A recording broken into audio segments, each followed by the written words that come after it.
pode ser ao vivo. Vamos esperar ver se entra alguém aqui, vamos ver como é que está. Estamos esperando. Eliandra sempre pertinho da gente. Sempre. Né, Eliandra?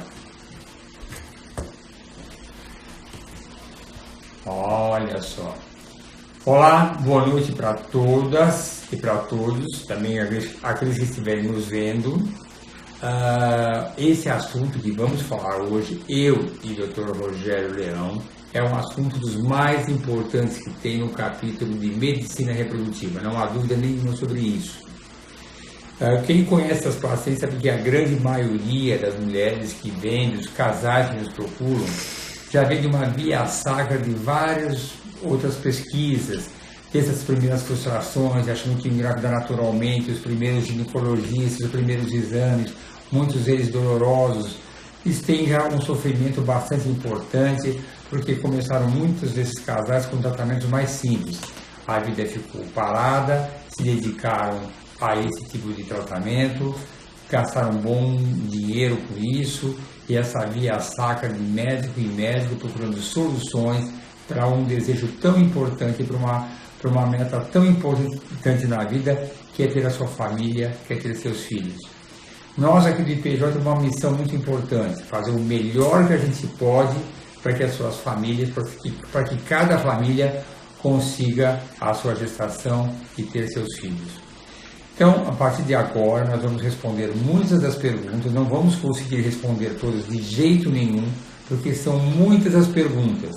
Aquelas perguntas que nós não conseguirmos responder nesse momento, elas ficarão para uma próxima etapa que poderá ser amanhã. Vocês mandem para o e-mail, que é o saúde@ipgo, e essa pergunta poderá ser respondida diretamente.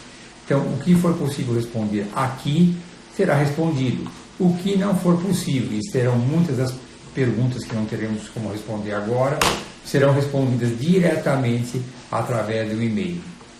Então, aqui vamos algumas das perguntas. Eu vou deixar já para o Dr. Rogério responder umas delas, que é um dos questionamentos mais importantes. Em falha de implantação, eu vou só comentar uma parte de deixar bem claro. A gravidez pode não ocorrer por problemas do embrião ou por problemas do útero do endométrio. Então, toda pesquisa de falha de implantação se encaixa na pesquisa do embrião e na pesquisa do endométrio. Então, aqui são várias as perguntas e eu vou deixar para o Dr. Rogério responder a primeira pergunta, que é essa do ERA, um exame muito importante que se fala muito, que geralmente vem associado com outro exame, que é o ALICE e o EMA, geralmente vem esse trio junto e é muito perguntado e questionado para nós em qualquer clínica de reprodução assistida. Fala, Rogério. Estou perguntando se o ERA pode ser feito por qualquer casal ou se é só para quem já teve falhas no tratamento. Poder ser feito pode ser feito por qualquer casal, só que é um exame bem caro e a maioria das pacientes vão conseguir engravidar sem ter realizado esse exame. Então a gente deixa esse exame mais para quando já teve pelo menos uma falha, né? Até porque o exame não é só o preço também, mas ele também exige todo um preparo do endométrio para fazer uma biópsia, então é desgastante para a paciente. E então a gente não costuma fazer de rotina, mas é possível se a paciente quiser ter uma garantia maior da transferência. E o que esse exame vai ver? Ele vai ver a receptividade do endométrio. Normalmente, após 5 dias de progesterona, o endométrio está receptivo, que é quando a gente coloca o embrião de blastocisto, e onde ele implantaria. Mas algumas pacientes têm um endométrio um pouco acelerado ou atrasado. E com o ERA a gente consegue corrigir essa janela de implantação, aumentando a chance do embrião estar bem sincrônico com o endométrio. Fala sobre o EMA, sobre o ALICE. Além desse, pode ser feito também o EMA e o ALICE. Na verdade, isso vai ver o microbioma do útero. Primeiro, descartar que tenham bactérias patológicas no útero que podem prejudicar a implantação, e daí, no caso, vai ser necessário um tratamento com antibiótico. E vai ver também a flora, porque hoje a gente sabe que tem bactérias no útero, mas tem bactérias boas, que são os lactobacilos. E se houver um desequilíbrio desses lactobacilos, a gente pode fazer um tratamento com probióticos e isso aumentar também a chance de implantação do embrião. Bom, uma pergunta que eu vou falar, que é um assunto que eu acho extremamente interessante, é sobre istimocele. Vocês sabem o que é istimocele? Provavelmente poucas pessoas sabem o que é istimocele. Pacientes, quando são submetidos a uma cesárea, no lugar onde é feito o cortezinho no útero propriamente, para tirar o bebê, se forma uma cicatriz. E o lado interior do útero, na parte interior, para o interior do útero, essa cicatriz pode ficar um pouco aberta e formar um Vzinho, uma aberturazinha. E lá pode se acumular uma secreção, um muco, que leva muitos pacientes, mesmo quando eles estão querendo engravidar, a ter um sangramento após a menstruação, uma perda sanguínea fora do momento certo, porque neste vão que fica entreaberto, acumula secreção ou um pouco de sangue.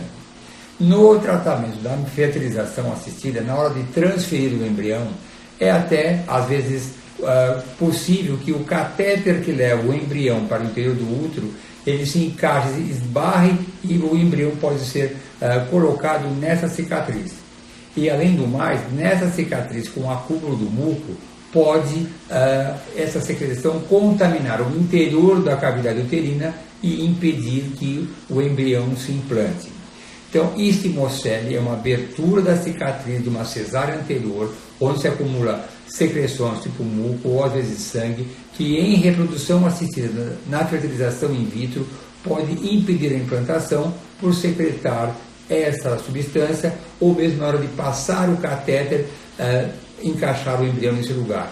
Mas eu quero deixar muito claro que eu já tive vários casos assim, e o mais importante é que essa transferência embrionária seja feita sobre a visão do ultrassom, porque quando você faz sobre a visão do ultrassom, você enxerga o catéter entrando, você vê aquela abertura, você desvia da abertura e coloca no fundo do útero.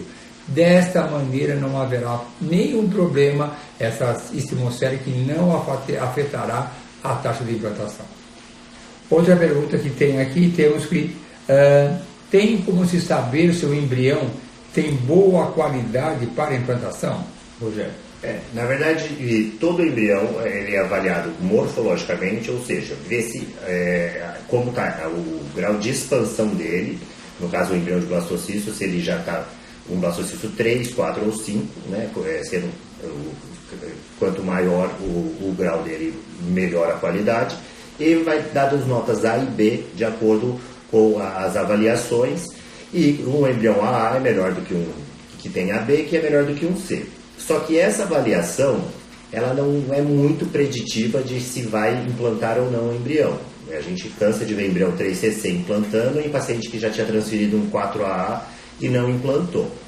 Para ter uma avaliação mais precisa do embrião, existem duas opções. Primeiro, a biópsia do embrião, que daí você vê se o embrião é cromossomicamente normal, e isso aumenta muito a chance desse embrião implantar, porque a gente exclui os embriões que são alterados e não conseguiriam implantar. Isso é só feito se for feito a biópsia do embrião. E hoje em dia também a gente começou a usar o time-lapse, né, que ele faz uma avaliação durante todo o desenvolvimento dos embriões e com isso tem um software que calcula qual é o melhor embrião. Então isso é muito importante, principalmente em situações que você quer transferir um embrião só.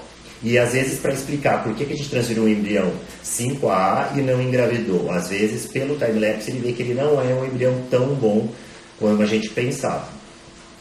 Importante. Aqui tem uma pergunta das perguntas mais comuns que se faz todo dia.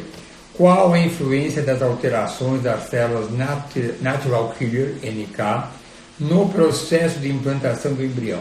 Olha, as células NK é um dos assuntos mais controversos que tem na medicina reprodutiva.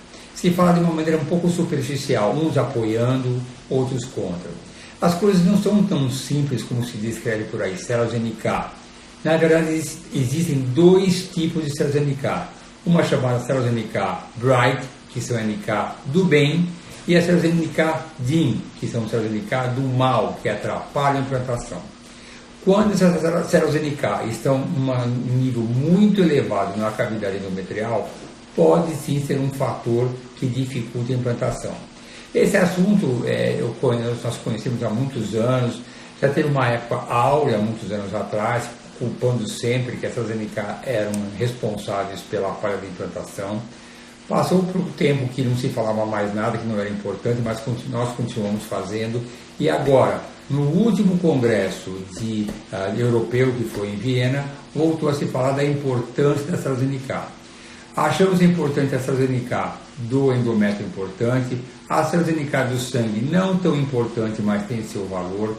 E hoje em dia se fala muito no aquele exame KIR e o exame HLCA, que é muito importante para a implantação. O exame KIR é um exame que avalia receptor de AstraZeneca. Esse equilíbrio das células KIR, que é de receptor, e HLA-C, que é o antígeno do masculino, essa combinação pode ser responsável por falhas de implantação. Esse exame KIR, inclusive nós estamos enviando um trabalho agora, eu estarei lá, num congresso em Nova York, mostrando que nós obtivemos uma taxa de gravidez superior quando esse exame de AstraZeneca, KIR, o receptor de AstraZeneca, dava alterados e mostrava uma incompatibilidade, a chance de engravidar, ou melhor, a nossa taxa de gravidez, quando eram alterados, eram superior quando nós transferíamos um único embrião. Então, a AstraZeneca, os receptores de AstraZeneca, que avalia essa compatibilidade com o marido, no caso, isso tem uma importância e pode interferir na taxa de implantação. Aproveitando falando disso, que perguntaram de testes de compatibilidade do casal. Antigamente fazia-se um teste que era o cross-match para ver se tinha compatibilidade do casal, e esse exame já caiu em desuso e não é feito mais. Né? Hoje em dia, o que a gente tem de exame de compatibilidade é o KIR e o HLA. Dependendo do KIR, se a paciente for um KIR AA, por exemplo, se o marido for HLA C2, tem um risco maior de ter alguma rejeição, por isso é melhor pôr um embrião só, porque é menos estímulo do que colocar dois. E no caso, se ela for uma receptora de óvulos, escolher uma doadora que seja HLA-C1 também, porque o C1 tem um estímulo a menos. Aqui tem uma outra pergunta aqui, sim, eu vou responder as duas uma só. Se tabagismo pode ser uma das causas para a falha de implantação? Sem dúvida. Na verdade, hábitos inadequados, estilo de vida inadequado, tudo isso compromete. É importante, numa primeira consulta, e se todos nós fazemos isso, fazemos uma avaliação e um aconselhamento dos hábitos de vida inadequados que podem interferir no resultado, tanto na qualidade do óvulo, como na qualidade do sêmen e como na taxa de implantação também. Não é novidade para ninguém que o cigarro, o tabagismo influencia muitas coisas. A própria vida do indivíduo, a vida particular dele, o coração, pulmão, estômago, e a fertilidade tem uma relação direta com o tabagismo. Isso é uma coisa muito clara que todo mundo sabe. Já foram feitos estudos mostrando que mulheres casadas com homens, mulheres normais, jovens, bons óvulos, casadas com homens que fumam, engravidam menos que casadas com homens que não fumam. E eu vou aproveitar para comentar aqui uma outra perguntinha sobre cirurgias prévias podem causar falha de implantação caso o foco não seja a preservação da fertilidade. Cirurgia prévia que pode causar infertilidade ou falha de implantação são principalmente aquelas que foram realizadas no interior do útero. Então, retirada do mioma submucoso, por histeroscopia, que se exagerou na maneira de tirar, se queimou. Curetagem você raspa muito o endométrio, pode grudar as paredes e dificultar a implantação, são casos graves. Qualquer cirurgia no interior do útero, mesmo miomas, o exagero em tirar miomas pode deformar a cavidade endometrial. Então é muito importante, ao se indicar uma determinada cirurgia, que se avalie primeiro a real necessidade. A pergunta que deve ser o médico fazer para ele mesmo: é realmente necessária essa intervenção? Caso contrário, o que for feito poderá interferir na qualidade do útero. Só mais rapidinho, sempre não podemos esquecer a cirurgia de endometriose que se faz no ovário. Quando se propõe a operar a endometriose do ovário, pode se prejudicar demais, mas muito mesmo a reserva ovariana. Por isso que antes de se operar, pense 2, 3, 4 vezes, se possível, mais ainda, e só faça as cirurgias que realmente forem indicadas. Até o paciente perguntou aqui no live que ela operou 3 vezes endometriose, tem 40 anos, se são causas de falhas de implantação, aí que seria a chance. A endometriose pode ser uma causa que pode prejudicar a implantação, realmente. É questionável até que ponto deveríamos operar as endometrioses antes de uma fertilização in vitro. Isso é bem controverso. A princípio não teria essa necessidade, mas em falhas de implantação recomenda-se que sim, a endometriose deve ser operada antes de fazer a transferência. Lembrar que às vezes a endometriose está associada à adenomiose também, isso é uma outra falha de implantação e isso precisa ser tratado com um tratamento clínico, pelo menos 2 a 3 meses aí de um bloqueio hormonal para regredir o processo inflamatório dessa adenomiose, que seria uma endometriose na parede do útero. Né? E ela tem o fator idade, 40 anos, que o fator idade por si só é um fator de falha de implantação, porque aumenta. Uma paciente acima dos 40 anos tem mais de 70% dos embriões gerados são embriões alterados. A maioria desses embriões não vão implantar. Então, uma possibilidade é fazer a biópsia embrionária para descartar alterações, sabendo que a biópsia embrionária tem também algumas controvérsias, mas existe a chance, né? Com 40 anos vai depender muito da reserva ovariana, mas existe a possibilidade de conseguir um embrião normal, mas as chances caem bastante. E ainda se tem o fator endometriose, é um fator a mais. Né? Aqui uma pergunta muito comum é sobre o trombofilia. E aqui quando se fala o MTHFR, heterozigoto, tem indicação de anticoagulantes? Essa pergunta é complicada e posso responder, a princípio, não. Mesmo as trombofilias, como o MTHFR, se não estiver associado ao aumento da homocisteína, a princípio, não. Entretanto, em alguns casos, se você tem falhas de implantação repetidas anteriores, que nunca foi feito nada, e ela vai fazer a quinta, a sexta tentativa, às vezes a gente prefere dar um anticoagulante. Se for homozigoto e tiver uma homocisteína elevada, tem indicação de anticoagulante, além de vitamina B12 e outras vitaminas. Se for o 677 e o 1298, são duas subdivisões do MTHFR, também existem controvérsias, mas nós aqui, quando os dois estão heterozigotos, eu particularmente prefiro dar o anticoagulante. Existem outras trombofilias que são pouco faladas, o PAI 4G, 5G, tem uma série delas. Aí depende de cada um e essas indicações um pouco mais avançadas só são feitas em casos extremos, não de uma rotina. Eu faço umas 2, 3 trombofilias que eu acho as mais importantes e eu pondero se deve se dar anticoagulante ou não. O importante é lembrar que não existe frustração maior para aqueles que fazem uma fertilização que é um resultado negativo. E muitos são preocupados às vezes, se eu tiver gêmeos, o que pode acontecer? Olha, se tiver gêmeos está ótimo para nós, se tiver um está ótimo também. Ter bebês saudáveis é fundamental, o nosso problema é se não tiver nenhum bebê. Essa é a frustração maior que um casal pode ter. Tem uma outra pergunta, a Isolina, gostaria de saber sobre contrações uterinas se podem interferir na implantação do embrião. Recentemente também foi se avaliado isso, que uma das causas que pode justificar a falha de implantação é a contração uterina. No momento da transferência, o útero ter contrações e isso deslocar o embrião que a gente coloca, às vezes para fora do útero ou para uma posição que não seja adequada. Existe um exame que avalia, a gente faz, como seria mais ou menos na fase onde a gente implantaria o embrião, a gente faz uma ressonância que tem um software diferente, que é a Cinemode Display, que faz um filme e conta as contrações uterinas. Quando está aumentado, uma recomendação seria usar o atosiban, que é uma medicação que relaxa o útero.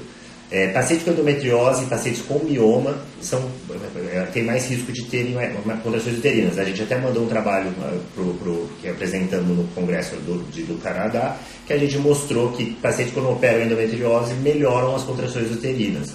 E com isso pode melhorar a taxa de implantação também. Mais uma perguntinha que tem aqui. Bom, aliás, é muito importante falar também dos fatores imunológicos, também questionado. Fator imunológico não tem como comprovar, são poucos exames que podem direcionar. é uma coisa meio de inspiração no momento, e também não é um tratamento que se faz de rotina. Os tratamentos imunológicos são complicados de serem avaliados e diagnosticados. E também nós só tentamos alguma coisa depois de terem situações anteriores que falharam. Eu tenho usado em alguns momentos essa medicação Prograf, que é uma medicação que se usa em transplante de órgãos. Quando você quer evitar a rejeição de um órgão que foi transplantado, essa medicação é dada para que não haja essa rejeição. E isso poderia acontecer também no embrião, com a fertilização. Não podemos deixar de lembrar que quando a mulher recebe o embrião, aquele embrião tem a carga genética dela, mas traz uma carga genética do homem, do marido, do pai da criança. E essa carga genética que vem no embrião pode ser interpretada pelo organismo materno como um corpo estranho que deverá ser rejeitado. Na verdade, na gravidez natural, aquela que nossas mães que nos geraram, houve uma adaptação, e o mais normal é ter uma adaptação natural do organismo em aceitar aquele embrião. E essa adaptação ela é progressiva, o organismo vai se adaptando e aceitando aquele embrião que traz uma carga genética do homem, do pai da criança. Mas se essa adaptação não for adequada, não for rápida, não for uma adaptação correta, poderá haver uma rejeição, não implantar o embrião e até em situações outras abortar. Tive um caso recentemente que ela sempre engravidava e abortava com 2, 3 meses, com 10, 12 semanas, sem nenhuma justificativa. Após uma ampla avaliação de todos os fatores habituais, aliás, abro parênteses aqui que nós temos alguns e-books no site, um deles é como conseguir a melhor taxa de sucesso nos tratamentos de fertilização in vitro, e um outro e-book que fala sobre abortos que podem ser evitados. Então, só abrir um parênteses aqui. Mas essa paciente abortava e não tinha nenhuma justificativa que pudesse ser avaliada. Todos os exames, frente a isso, nós demos essa medicação que inibe o fator imunológico, que é usado em transplante de órgãos, para evitar a rejeição do órgão, e a gravidez dela seguiu normalmente, ela já ganhou o bebê. E tem outros casos também. Esse sim é um caso que chamou a atenção, porque era um caso que realmente tinha vários abortos sem explicação, e também todos os exames eram realizados, e foi a única maneira de se evitar que isso acontecesse. E tem várias pacientes perguntando sobre adenomiose e se o tratamento é só bloqueio hormonal e se pode interferir. Eu falei outra vez, realmente, a adenomiose é uma causa de falha de implantação que até pouco tempo era muito negligenciado, não se avaliava, e hoje a gente pede com frequência a ressonância para a gente descartar, ou então um ultrassom com preparo intestinal feito por especialista em endometriose e consegue avaliar bem a adenomiose. O tratamento recomendado é o bloqueio hormonal, de 2 a 3 meses pelo menos. Existe também tratamento cirúrgico, mas o tratamento cirúrgico ele é muito agressivo, tem risco de perder o útero, é casos assim, muito extremos e muito raramente é indicado. O bloqueio hormonal geralmente tem uma boa resposta, né? Vai depender também do grau aí de adenomiose, se é mais local, se é difuso, mas o bloqueio hormonal costuma responder bem ao tratamento. Mas eu vou falar de um caso que tivemos há 3 meses atrás, que era rebelde ao tratamento clínico, mas ela tinha um nódulo muito bem definido no útero, um nódulo de adenomiose. Nesse caso, a intervenção cirúrgica foi bastante bem indicada e foi retirado esse nódulo que estava associado a uma endometriose razoável. Não muito profunda, não muito avançada, mas foi aproveitado para que se pudesse fazer o tratamento cirúrgico para as duas situações. Então não é normal a cirurgia, só em casos excepcionais. Nós temos associado algumas medicações como o Pentravan, que ajuda, a injetável, Mirena, e nós temos conseguido um sucesso muito importante. O mais importante é se avaliar o grau de comprometimento da adenomiose. Pode ser uma adenomiosezinha, pequenininha, 2 meses de bloqueio é suficiente, ou pode ser uma adenomiose grave, que compromete mais do que 50% da espessura do miômetro. São casos que demoram 4, 5, 6 meses de tratamento, mas a gente consegue resolver com facilidade após o tratamento. Tem outra pergunta aqui, que com 50 anos é possível fazer uma FIV com óvulos próprios? Tem chance? É bem difícil, né? Quase impossível. Quase impossível, né? Mas possível enquanto tem óvulos, é possível. Mas o problema é que, além da quantidade pequena de óvulos, os óvulos já são de má qualidade e tem alta chance dos embriões gerados serem alterados. Então, mas a gente teve já caso de paciente que congelou óvulo com 46 anos e daí com 50 anos descongelou e teve uma gestação normal, né, com óvulos próprios. Então é possível, mas após os 45 as chances, né, são bem baixas com o óvulo próprio. Aqui tem uma pergunta. Fiz 3 FIVs, a última com embriões de doadores. Tenho 44 anos e ainda não encontrei uma explicação. O que posso fazer para ter sucesso? Tenho embriões congelados. O que você pode fazer e o médico que acompanha, ampliar essa investigação. É muito importante deixar claro que não é todo profissional que pensa igual. Não é que existe um profissional bom e um profissional ruim. Tem aqueles que acreditam em alguns exames, outros nem tanto. Existem os exames clássicos, que é uma tradição que todo médico faz, e tem aqueles que existem controversos. O próprio exame ERA, que falamos agora há pouco, em muitos países não se acredita e não se faz o exame ERA. É bobagem. Tem o seu valor, mas não é para todo mundo.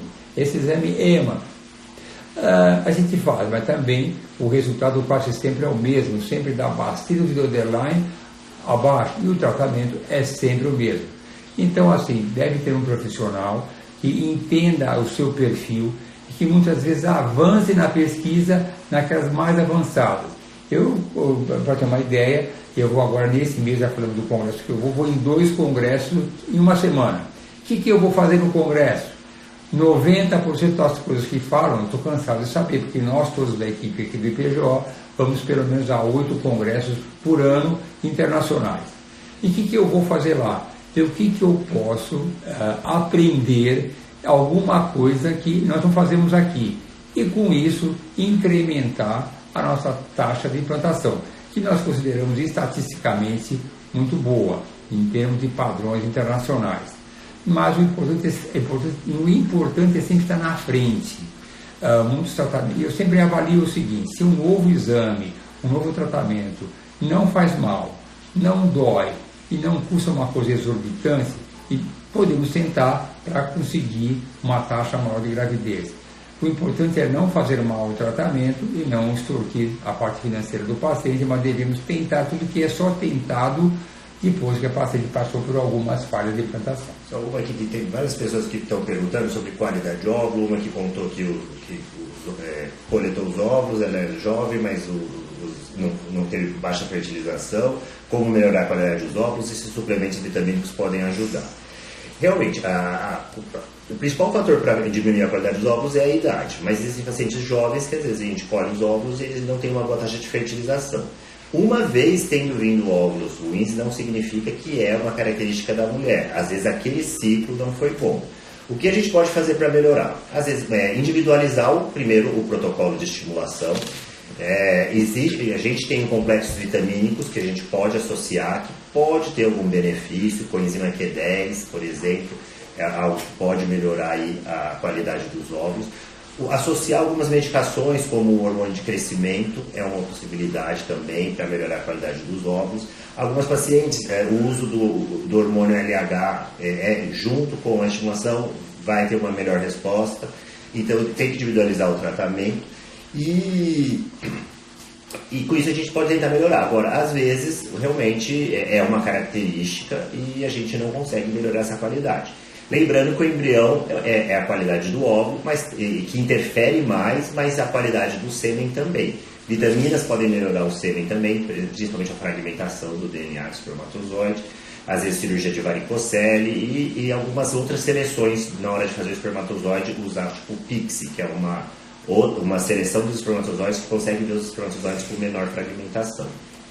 Então, a conclusão é adequar o melhor tratamento para cada paciente é fundamental e é a nossa essência. Fazer sempre o melhor para aquela paciente. E temos inúmeros casos como esse. Bom, aqui já são 8h30, está na hora de encerrar, uns 20h30. Muitas perguntas surgem, mas não é possível responder todas como nós havíamos previsto. As perguntas que não foram respondidas, mande para o e-mail saúde@ipgo.com.br, saúde@ipgo.br, que nós com o máximo prazer responderemos. Boa noite para vocês e voltaremos em breve com outros temas importantes, e podem também sugerir temas através do e-mail que podemos fazer numa próxima live que deverá ocorrer daqui a uns 14 dias. Boa noite para vocês todos.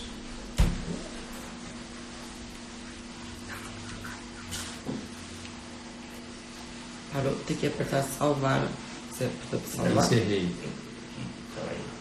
Não, olha aqui, vem aqui então. Peraí. Cancelar, eu encerrei. Peraí. Então, tá certo.